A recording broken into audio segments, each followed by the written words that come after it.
All right, welcome into Before Floor, an extension of 5 on the Floor on the 5 Reasons Sports Network. I'm Ethan Skolnick. We're here with Greg Sylvander, Brady Hawk, Ricky J. Mark, and Jonathan Romlicon. We are sponsored, as always, by our friends over at Biscayne Bay Brewing, the official beer of the 5 Reasons Sports Network, the Miami Marlins. They've got the Tropical Bay IPA. They got the Pastime Pilsner, the Regatta Double IPA. You don't even need to put this up at this stage. The Marlins Lager. They got everything, but here's what they also got. A brew house. It's almost done. I'm going down there tomorrow. It's going to be up here in the next couple of weeks. So we are going to be doing stuff there. It looks awesome. It's like 5 blocks from the arena. So when you're stuck parking out in the middle of nowhere because it's a total mess over by Bayside and all that stuff, you can go over and hang out at the Biscayne Bay Brew House. So that's where we're going to be. And you got to check out, of course, the great beer of the 5 Reasons Sports Network. Also, our friend Mark Brown, M-A-R-C, markbrownpa.com. That's where you go. He'll help you build a better future. He can help you with your estate plan. He can help you also with a lot of other stuff if you've got a closing for a house, an apartment. He's the guy to go to. He's got a 5 Reasons special, too, so mention that. It's markbrownpa.com. Big Miami sports fan. Ran into him outside of Section 109 the other night. 954-566-5678. 954-566-5678. Just call him. Say hello. Talk about Dwayne Dedman. All right, let's get back to it. Tonight, the Heat are playing the Cavs. They are in Cleveland. One more programming note. Wednesday night, Quarterdeck, Davey, next watch party against the Sixers, and we're giving away $250 on site. ASX Sports is doing that for us. $250 to the winner on site and $250 to the winner off site on ASX, but you got a better chance of winning if you're there because we'll hope to have a lot of people, but you probably won't have as many as we've got off site. All right, let's get to Heat. Let's get to Cavs. Let's get to Brady. Go. Who's in, who's out? Yeah, it's the same thing. No Jimmy, no Bam, no Markieff. The only difference is Oladipo will be on the sideline because it's one of the first times he's going to be in the away game. Going on the trip, and I think it's going to probably be the same starting lineup. I expect probably Gabe to step in there just because of what we saw last time in Cleveland. Last time in Cleveland, it was these same exact teams basically because Miami didn't have these same guys. Tyler started in that instance, and it was not a great game for him just because of what we saw with the length bothering him. I think this is much better for them coming off the bench and I have to deal with 3 7-footers at once. Yeah, it would help to have Caleb Martin tonight, but that's a whole nother question. The Cavs have played well without Colin Sexton this year. He's going to be out for the season. I feel in some ways that actually clarified for them things for them a little bit. Garland's playing at a higher level than he played last year. And, of course, we talk about the 3 guys 6'11" and up in their starting front court, which is not an easy thing. I do want to get to the Oladipo thing and some of the in-out stuff here.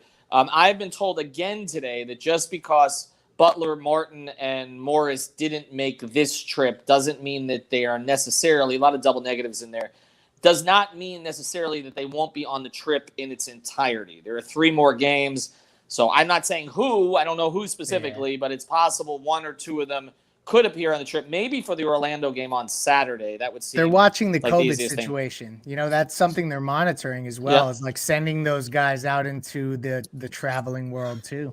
Yeah, no doubt. And again, with Markieff Morris, just an update. We had heard they were hopeful last week. He was not cleared for contact. That's why he was still out. But like you said, Greg, that's true. At this point, it may not even be that they can't physically play. It's that do you really want to expose your players after Adam Silver just exposed them the other night? The Bulls just had their next 2 games postponed. Romlicon, I'll go to you on this. We talk about Tyler and length and dealing with that and ways to free him up. But the reality is they've won lately without Tyler being at his best, right? They did against Milwaukee. He was bad. They did in the last game, even though he was okay. He wasn't the driving force.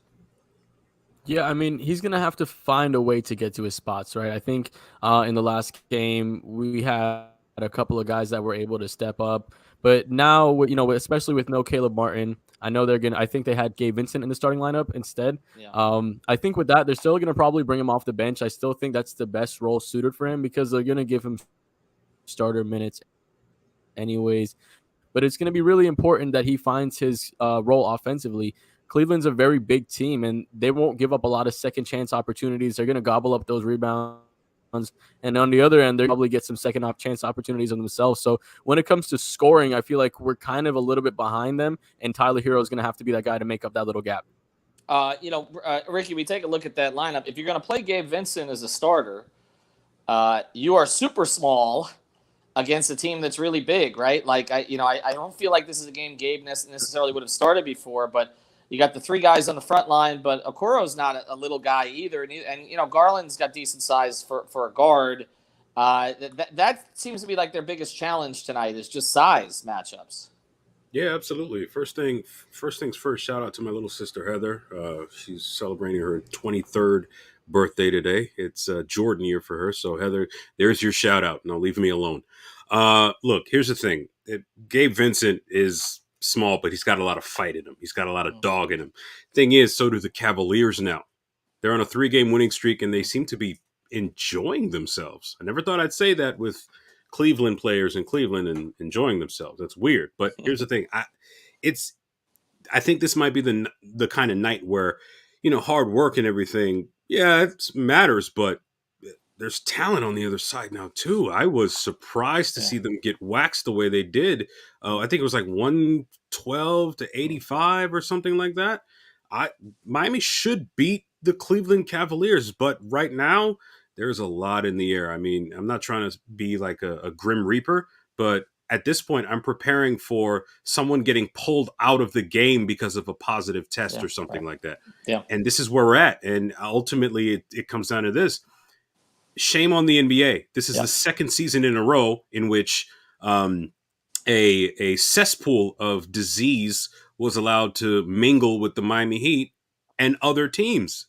They beat a team over the weekend, but as it turns out, half of them had COVID.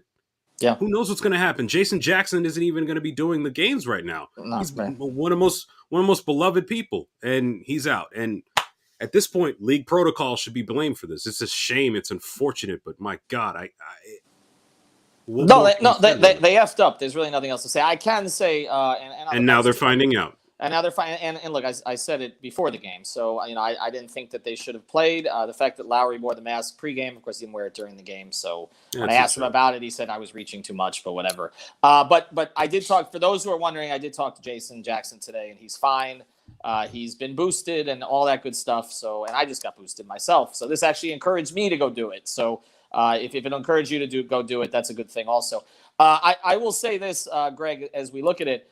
The Cavs, and Ricky mentions this. I polled this the other day, and I was a little bit surprised by the results.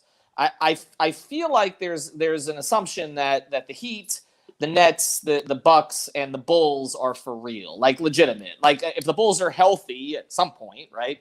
That's legitimate what they've done this year. The Nets may or may not get Kyrie back now, but they have probably the league MVP or one of the two guys who's in the running for league MVP, and he's been terrific, obviously. And then Milwaukee's Milwaukee, and even without Brook Lopez, they're going to be there. But I asked the question, I said, who is the biggest threat to the Heat for a top 4 seed outside of those three? And I pulled the Cavs, the Wizards, the Hawks, and the Sixers. The Sixers won, but the Cavs were a close second. That's interesting. Right? And I think before the season, nobody would have said it would have been Sixers, Hawks. That's it. Of course. Of those two. But I don't think anybody really believes in the Wizards necessarily. But the fact that I think it's because people see Mobley and they're like, wait a second, they have a legitimate, like that guy's going to get better, right? Well, he's also the people answering your polls are Heat fans, and they just watched their asses get kicked by a team that had a lot more length than them recently. I thought a really interesting comment that came out of postgame. What was that? Just the other night, where they asked Kyle about the upcoming trip to his hometown, Philly. And he said, we're going to worry about Cleveland. They kicked our butts last time. We're going to worry about Cleveland right now. I think that is the mindset that they have to go into this game with because of the weird matchups. You're undermanned, all the things Ricky mentioned. So I'm expecting them to be focused tonight. And Cleveland is one of those teams that it's funny how this happens, how like they've got this collection of talent that could work out.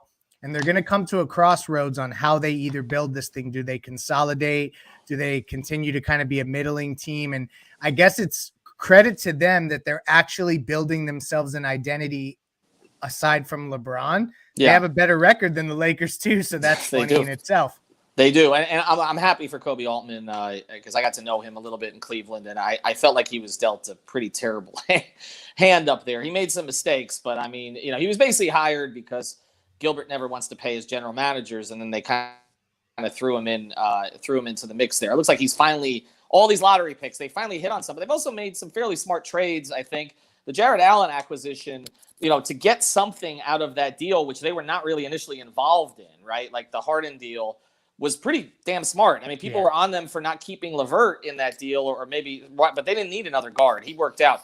All right, Brady, let's get to it tonight. And again, go to prizepicks.com, use the code 5. I would look at Hero maybe over offensively tonight because I feel like his number came down a little bit when I looked at it. Use the code 5 to get your deposit matched there. Brady, give me, and Rubio was a big pickup. He's played very well for that. And let's be honest, I've never been a Kevin Love guy. He's playing pretty well lately, right, Brady? Like their bench is an issue. Yeah, and the thing is, Miami's bench is not the bench that we saw 2 weeks ago because it's just with so many guys out. Even Caleb Martin, like that's a big drop off when you don't have a guy like Caleb Martin who was being plugged in there before. And you mentioned the length that they have in the starting lineup. You're basically forced to go the Gabe route, even though I think they would go that way anyway. But I think the way we got to look here, as I said before, we talked a lot about Hero, but this feels like a Hero game. He knows what happened last time against Cleveland. Like he knows that he has basically gone around any defensive scheme that's been thrown at him. Like they blitzed him, he's figured it out. Drop, we know he's been able to do. Switching, he's found ways. The one thing he hasn't found a way in is when they've thrown length at him, it's really bothered him. Like he cannot the separation thing, he's still not a great separation guy, but he's able to rise over the top of guys when he gets down to the mid-range. You can't rise over the top of a Lauri Markkanen who's just kind of right in your grill. I think that's why a big thing is coming off the bench. He's not going to have to see that matchup, really frequently. But I also think if they do throw that matchup on him, I think he's going to have the ball in his hands a lot because I think he's wants something to prove. I think he's going to try to get to the rim a lot more.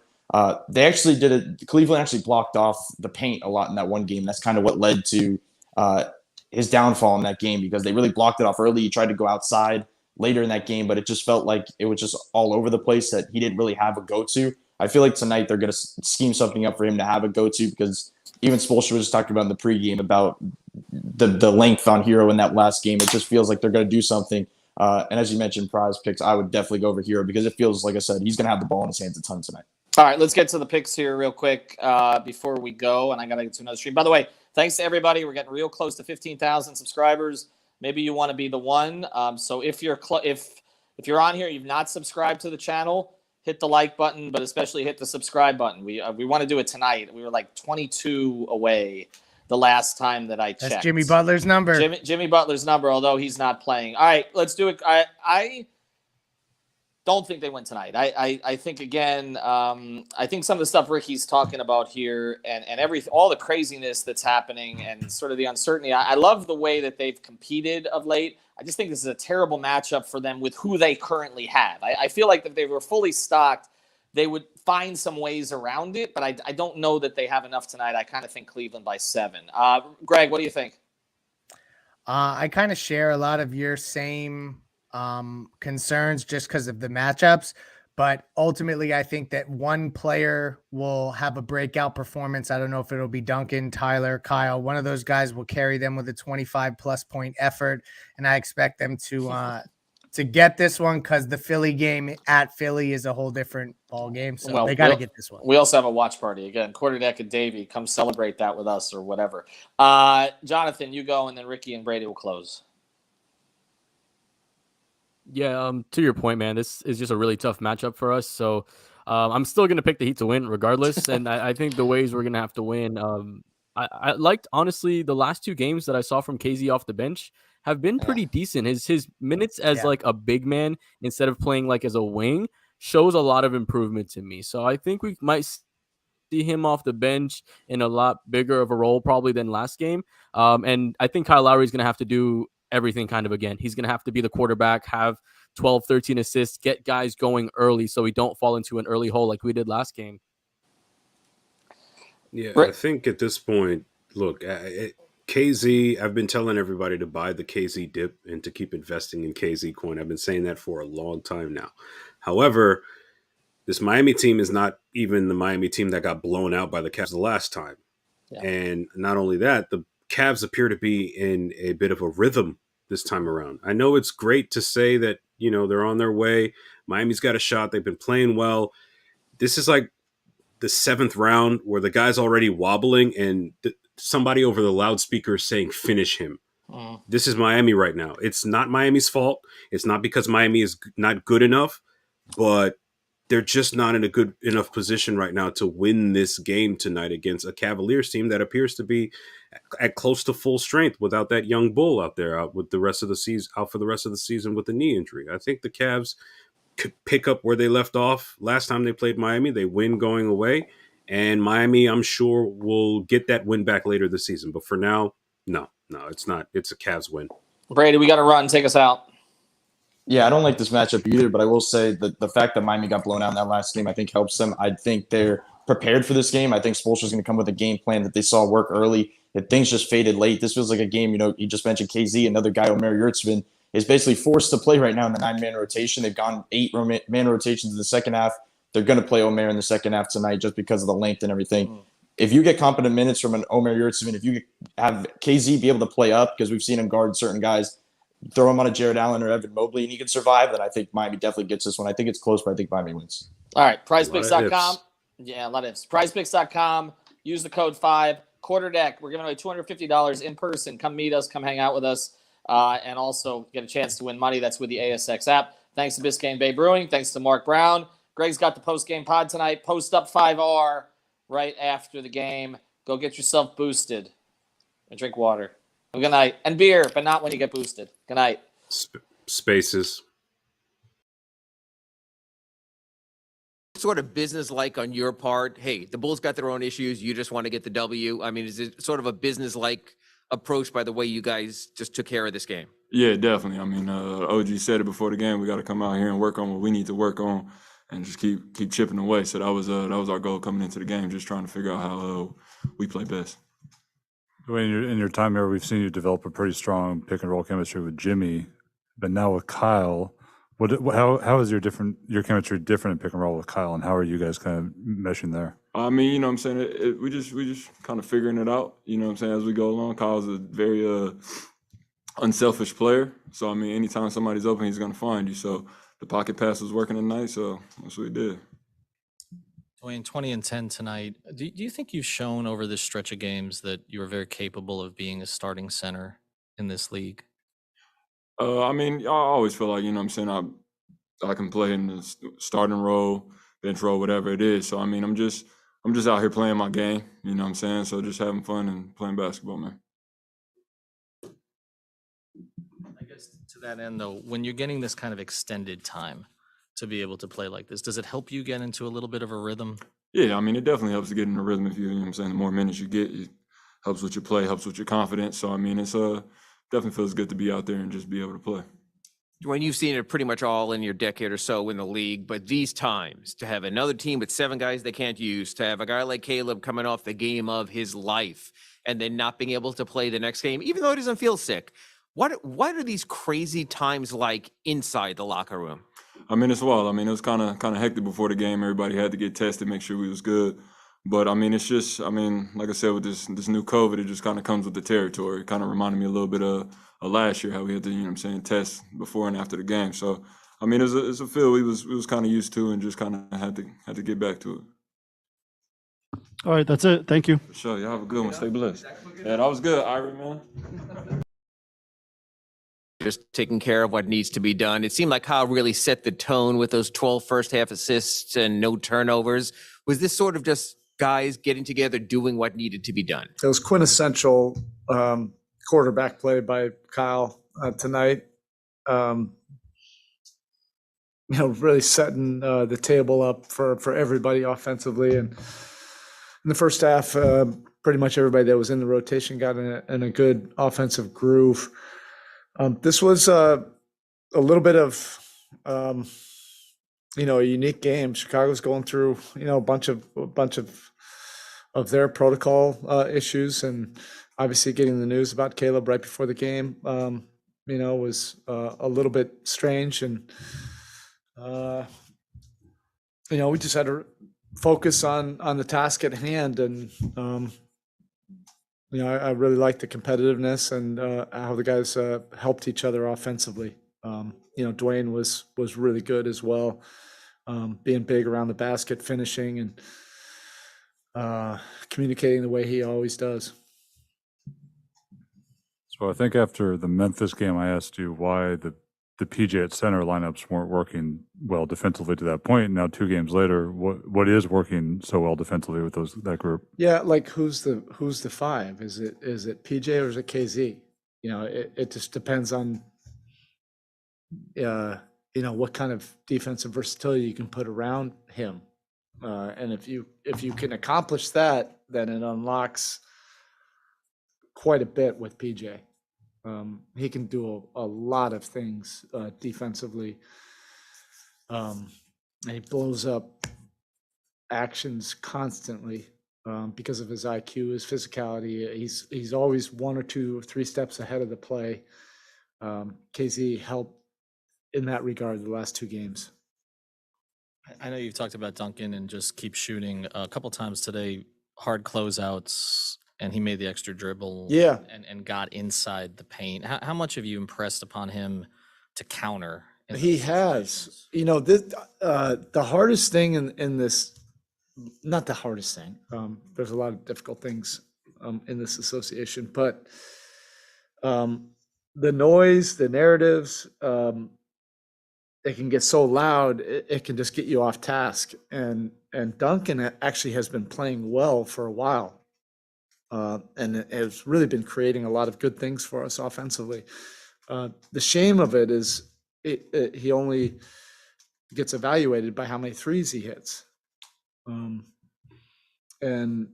that's a hard thing for everybody to manage.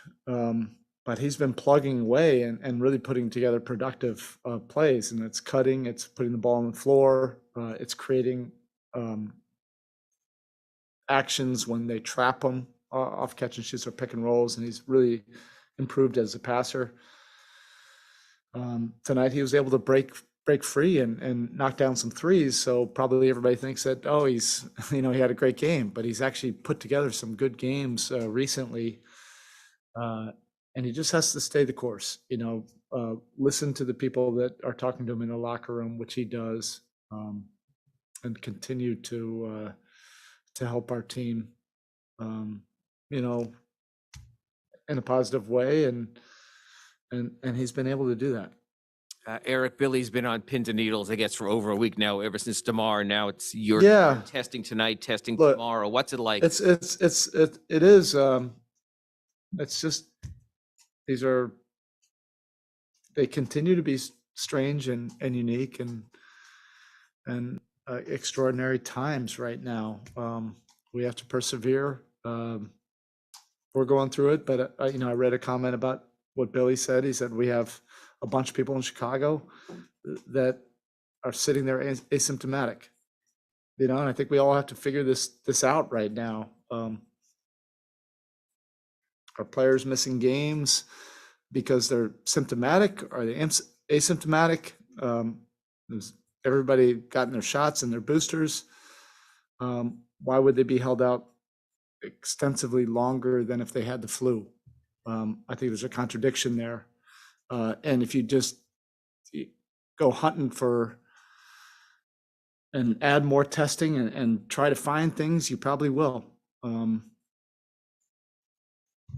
I'm not going to go on a rant right now, but I can probably see Billy's frustration, with this, and I don't know where this is going to go. It will require all of us to be vigilant and continue to adapt to things that are not, how we would hope they would be. To that end, I mean, do you have any trepidation even playing a game like this, considering that you guys went through it last year with Boston and No, Washington? I have no, I did not have any trepidation about it. We went through the testing. We've all been vaccinated. We've all gotten our boosters. All the examples of people that have gotten it, the symptoms seem to be extremely minor. And so we'll just have to see where this goes from here. This is different than where it was last year. And I think we'll all just have to work together and adapt and figure out what the best course of action will be going forward. But having asymptomatic players sitting out, I don't know if that's the answer. Or for losing extended periods of time, 2 weeks or 10 days without any kind of recourse to that. To that end, did you text or talk to Caleb? And I how's he FaceTimed feeling? him. He was frustrated. Come on, the guy came off of the best game of his career as a professional athlete. He was preparing for this game to play, and he felt like he could play. I understand his frustration. I feel for him. These are extraordinary times. These are not like normal times from 2 years ago. So I understand both sides of it. It is tough. There's not like easy decisions by the league, by us, by the Players Association. These are tough decisions. We just have to continue to try to be vigilant as much as possible, be responsible, do what we can do, and then see if this can, take a different course than necessarily last year. All right, Coach. Thank you. Okay, thank you.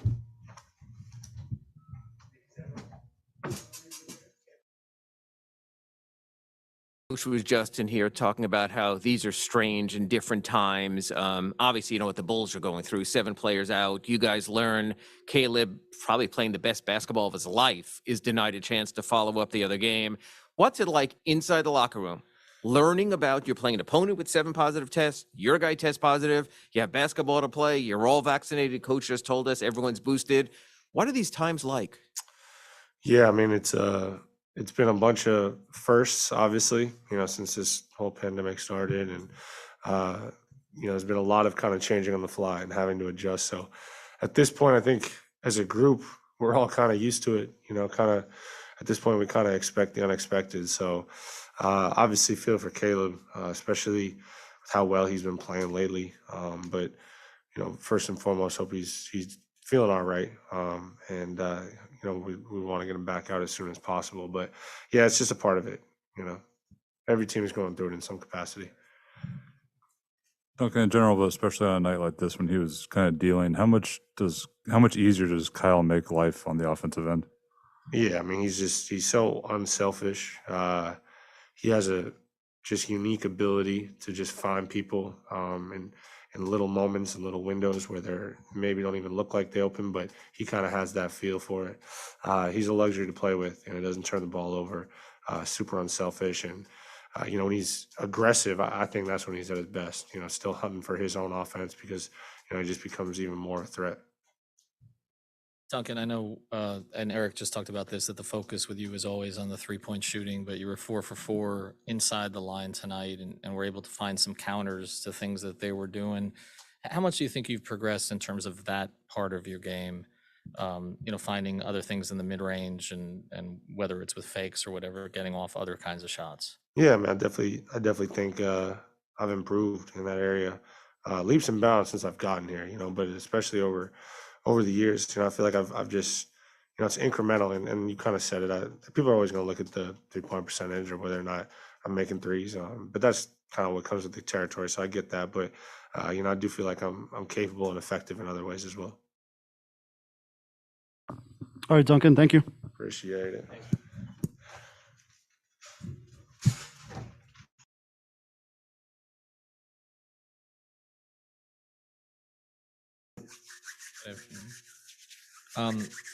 Kyle, just the general sort of aggressive start to the game for you, but also being able to set guys up. What was so comfortable about the offense early in this game tonight? I mean, for our team, I think we've been just trying to figure out the pace that we want to play at, and we're missing Jimmy and Bam and Markeith and Vic, so we have to find ways to adapt and adjust, and we can't just play just free willy-nilly and try to catch up. We got to go out there and play with intentions, and I think that's what we've been doing lately, is playing with intentions and with force and understanding where we want to be and where we want to go. How you've been through a lot and seen probably almost everything in your career, but these times right now, to see what the Bulls are going through with 7 guys out, to see a guy like Caleb having a career game and being told he can't play the next game, to have tons of players around the league who aren't feeling sick or anything at all and not playing. What's this like, and where's this headed? What's your thoughts on the situation? It's kind of interesting is that, it's kind of the world we live in right now. And, I can have thoughts on this, that, and the other, but, it's tough for a guy like Caleb, to be going through this situation. It's tough for the Bulls to be going through the situation. It's tough for the real world to be going through the situation. I mean, the basketball, we want health, right? We want our guys to be healthy, and we want our guys to, but there's people out there that are, still getting sick by these, the virus, and sometimes it's something we just can't control right now. So we just got to find ways to be safe. That's the most important thing is the human race, and finding ways to, for us to, get this virus, however we get rid of it, or, adapt to it and adjust to it. So it's just the world we live in is it's a different world than we all grew up in. Kyle, this is less important than what you were just talking about, but you had your 14 assists tonight, low turnovers. Is it just when your assist totals are going up and up and up, especially as they were in the first half, is it just a matter of guys making shots off your passes, or are you also seeing the floor better and there's better passing lanes for you? I don't ever take credit for anything. Those guys make shots. My teammates make shots. Duncan made a bunch of threes. Tuck made shots. Dedmon made shots. Those guys make shots. I don't feel like I do anything special, but put the ball where they can, put it in a hole. And when they put it in a hole, it's it's an assist. So I give credit to all those guys for making the shots. And I know it's kind of like whatever it is, but really is like I don't get assists if those guys don't make shots. And we had a good flow tonight. Guys were getting open looks, and guys were cutting in at the right time, and the movement of our team was just really good tonight. Kyle, to follow on what Ira was asking, and I apologize if you've done this before, but we noticed that you were wearing the mask in the warm-ups tonight. Mm-hmm. Have you done that before? No. And what was the decision made I mean, to do it? I'm trying to protect, myself. I'm trying to protect my teammates. I'm just trying to protect everyone that I'm gonna be around. We're in, with this, we're just gonna be testing more, and and all that stuff. So it's just protection, and trying to keep everyone around me safe, and just be safe myself. It's kind of one of the things where you take precautions as much as you possibly can, because you realize that it can happen right away, and it could be a scare that you don't want to have.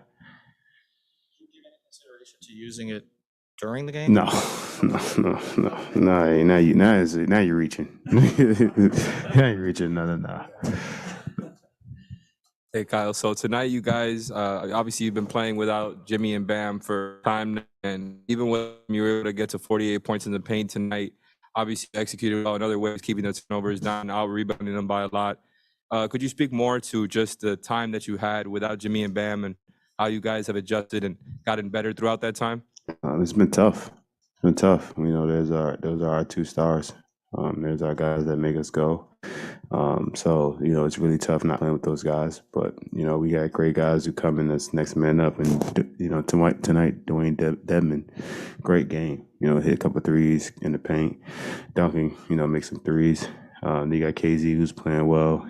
We got guys who are just continuing to step up, and like PJ, he doesn't have the greatest of stat lines, but 8, 11, and 5, and then he's still guarding 1 through 5. You got to take into consideration how great that is, and it doesn't go unlooked from us. We appreciate that. So we got a bunch of guys who just continue to try to make our team better, and play basketball, be professionals, and be pros.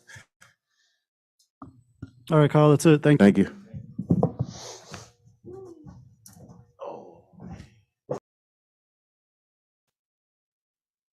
This was by far the most important game of Duncan Robinson's season, and the reason why is because he had a shift in not only three-point makes, but just the way he went about it. He's been letting his three-point shooting kind of dictate his inside game. Tonight, he basically let his inside game dictate the threes that quickly followed. So I just want to go through some of the reasons, some of the Duncan Robinson film, just because mostly because we haven't been able to do it much, just because of a lot of the shooting things just haven't been there throughout this season.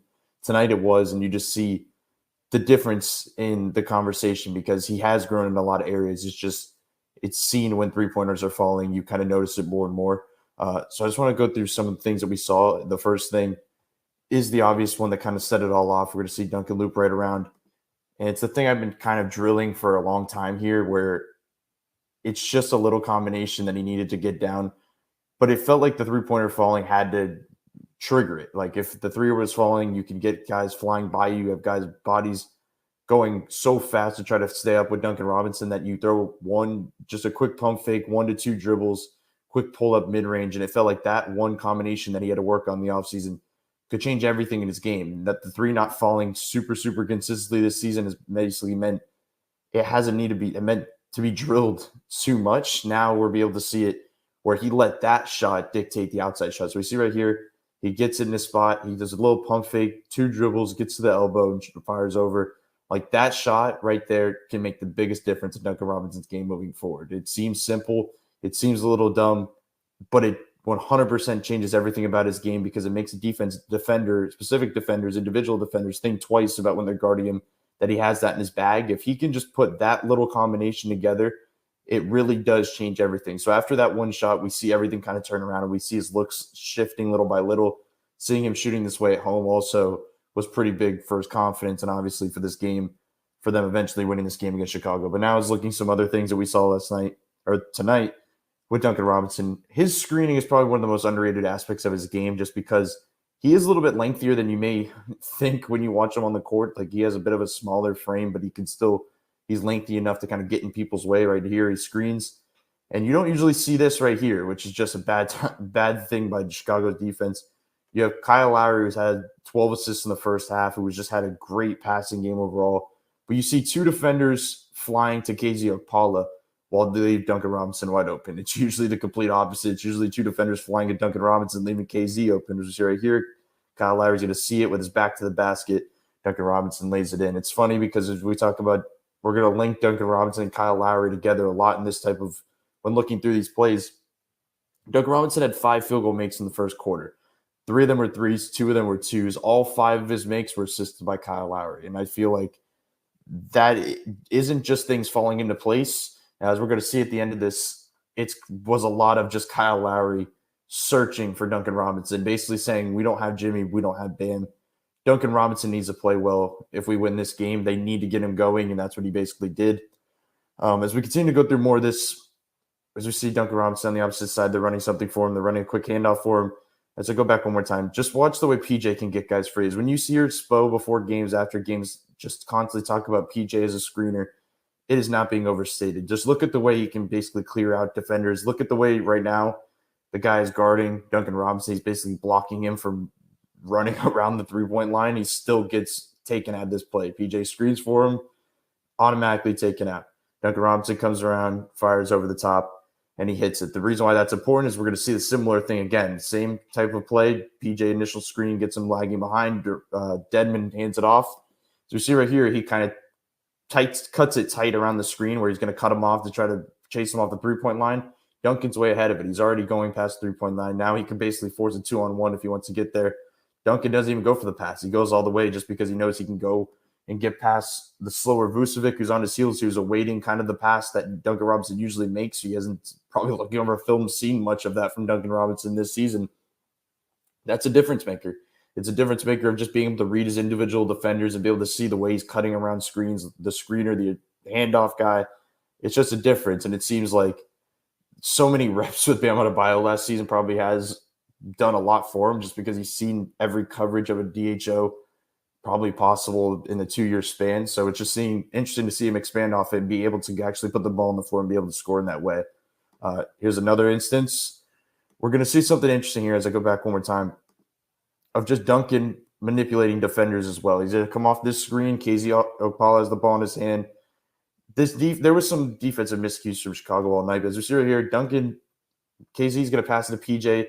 Something an offensive tweak might be made instead of having it continually in the mid post, kind of ride the baseline every single play without Jimmy, Bam, and Markieff, 3 guys that basically went into the mid post every play. They're starting with Kyle and PJ to go into the 1 foot right where PJ is. PJ and Kyle would get the ball in the wing, the 3-point line, and kind of play make from there.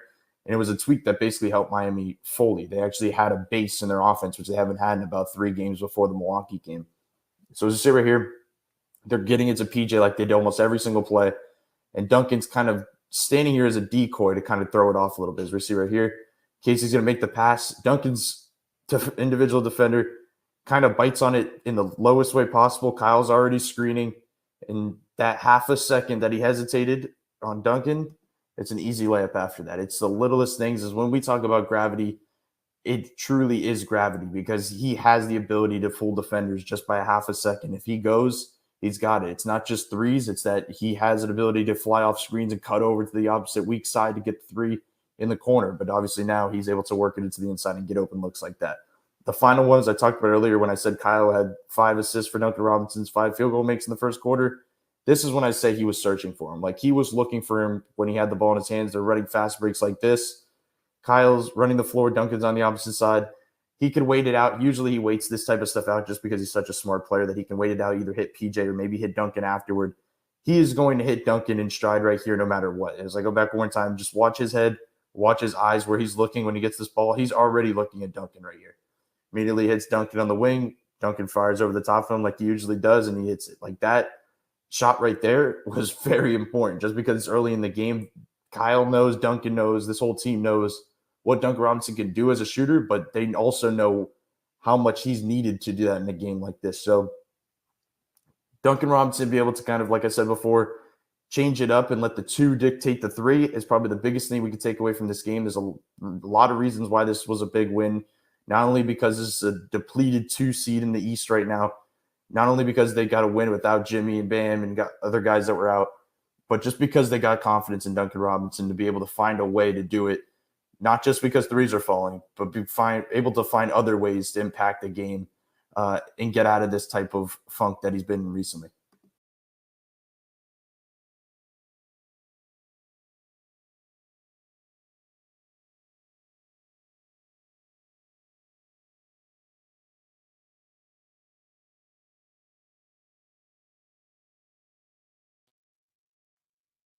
Since Jimmy and Bam have gone out, there's been a lot of good things we've seen from the offense, specifically in the last 2 games. Before that, there was been pretty much a mess, but we've seen these last 2 games, they found a base offensively. You know, Kyle Lowry got going with the assists last night.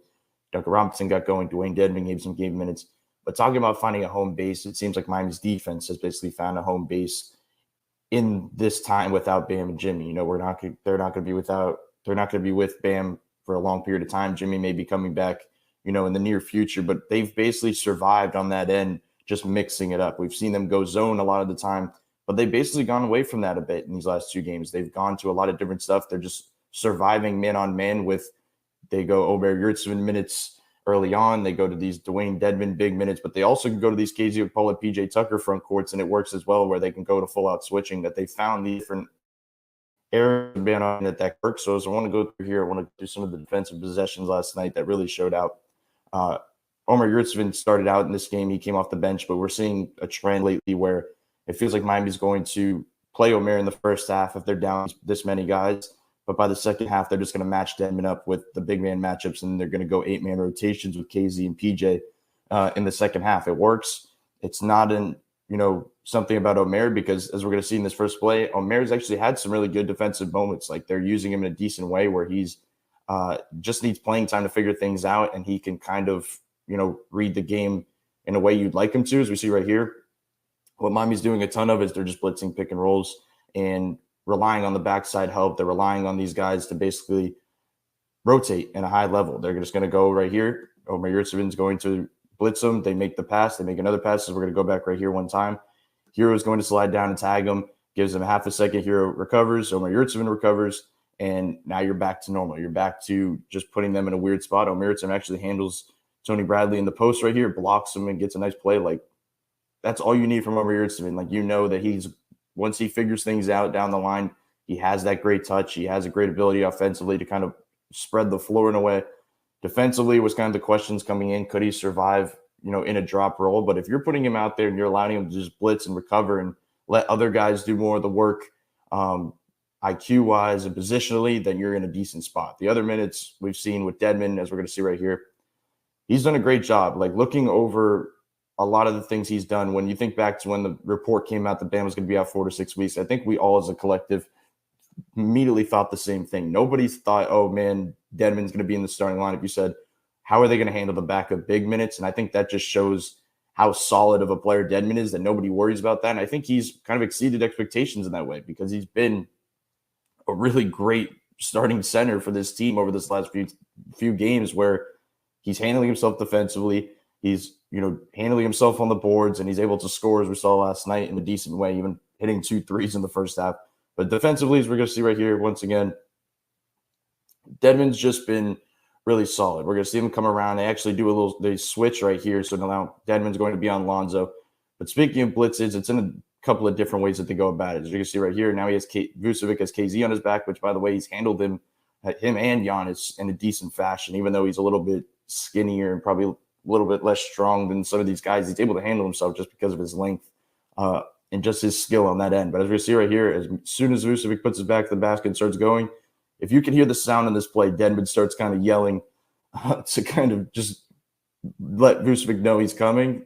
Now he tries to make the pass. Dedmon breaks it up, and he gets going down the floor. Like, that stuff is just very important for a guy that's not his biggest skill in the basketball court. Like, being able to find these ways, just to use these blitzes and break up passes and try to get through, make a team like Chicago so offensively gifted uncomfortable, like they did against Vucevic all night. Like, he had a heck of a time all night. And we're going to see right here, this is the very next defensive play. Now they go back to the straight drop. KZ just has to stay with his man on Lonzo. Lonzo feeds Vucevic, and now Dedmon's on his back. As we're going to see right here, he is not going to give up any ground. Looking right here, he almost actually falls to the floor just because he almost hit a brick wall with Dedmon.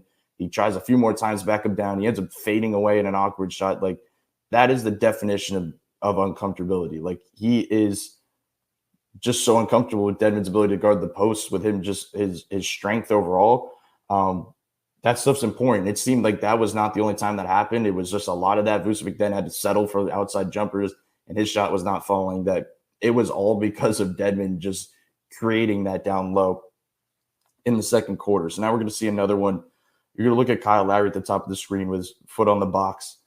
He's been, amazing just with drawing charges all season, but it's just because he's so positionally sound that he knows when to get to the spot. Like, it's not easy to rotate from that corner to get to the opposite side of the floor and draw a charge and get outside the restricted zone, but he does it so often that just seems normal. So as we can see right here, Levine drives by Duncan. It seems in a split second, Lowry's already there. So go back one more time. We'll see him rotate over. Immediately gets to the spot, stops, and draws the charge. Like, that stuff is so important for a team that is positionally sound, as I said before.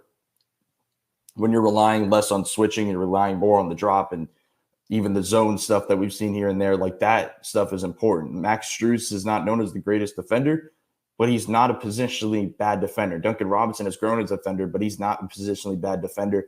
That this stuff is important. That's a base for Miami. They have a lot of switchy guys. Right now they don't, because they're without so many, but they still have a base of just being a team theme of just being positionally sound on the defensive end. Now, this is going to be this last possession. This just shows the strength of PJ Tucker. And it's not his switching abilities I just talked about. It's just his IQ on the defensive end, that he's able to do so many things in direct traffic. And you hear Spoelstra talk about the way he goes about things, and you never hear him stop talking basically when he's out on their floor. But it's just because he knows what's going on, and he can read it so quickly that he can pick up on it. So I just want to show this one play that took basically a whole 24-second shot clock from like a PJ Tucker masterclass. We're going to see right here. It's a quick pick and roll. They actually get a switch with Vucevic on Hero. But you're going to look at the backside. We're going to go back one more time and watch PJ Tucker. He's going to be guarding the corner right here. Caruso comes through. KZ's guarding Caruso, and he basically directs KZ over to, split the difference between those two guys, and PJ's going to come over and help. Duncan basically has to blitz this pick and roll, and the opposite's on the strong side right here. PJ's there on Vucevic. He's already directing traffic on Duncan. You see him right here. Duncan's kind of scrambling. Looked like he was trying to find Vucevic to get a body on him. PJ's already taking care of that. Duncan's now scrambling. Duncan now gets on him because PJ was there. Now we see another pick and roll. As I go back one more time so we can watch PJ. They're going to pass it to him. Hero goes for the steal. He almost got it. PJ right here already is ready for the help. He already stops him right here. They have to kick it out now. Just sort of see one more time as we look another PJ play. Vucevic's now going to try to cut to the basket on the roll right here after PJ picks him up. Hero was a little bit scrambling. He didn't see him cut. He almost had him, but guess what? PJ slides over and he has him right there. So now PJ's back on Vucevic. Now Vucevic's going to come up for the screen. PJ's there for Caruso help. Now he makes the kick. PJ slides back over to cut off the Vucevic drive. There's 1 second left in the shot clock. He has to force this mid-range free throw jumper, and it clinks off the rim. Like, this stuff is PJ Tucker. Like we've talked about last game, the passing stuff, stepping up to a Bam Adebayo role. This stuff on the defensive end is not him stepping up to a Bam Adebayo role. This is just PJ Tucker. This is just PJ Tucker being able to do so many things. I've said before, Miami's got an offensive quarterback in Kyle Lowry who can direct so much traffic. But I think the more important thing of this offseason is getting a defensive quarterback who has, even when you have a talented guy like Bam Adebayo, which when healthy is probably going to be the defensive player of the year. Jimmy Butler is known as one of the best defenders in this league. But you need that leader on the defensive end that can tell you where to go and help these guys like Duncan Robinson, Tyler Hero, put them in their spots. That's just going to be huge in playoff time when things slow down and things get more and more into the half court. All right, that was Brady Hawk with his film dive. I call it Brady scanning. You can some guys call it the eye hawk or the hawk eye because of Brady's last name. But there you go. You're gonna have some of that after every game here on the YouTube channel and also on his own Twitter account. So the starting five for the Miami Heat tonight is gonna be the same one as the last game: Dwayne Dedmon, Duncan Robinson, Gabe Vincent, PJ Tucker, and Kyle Lowry.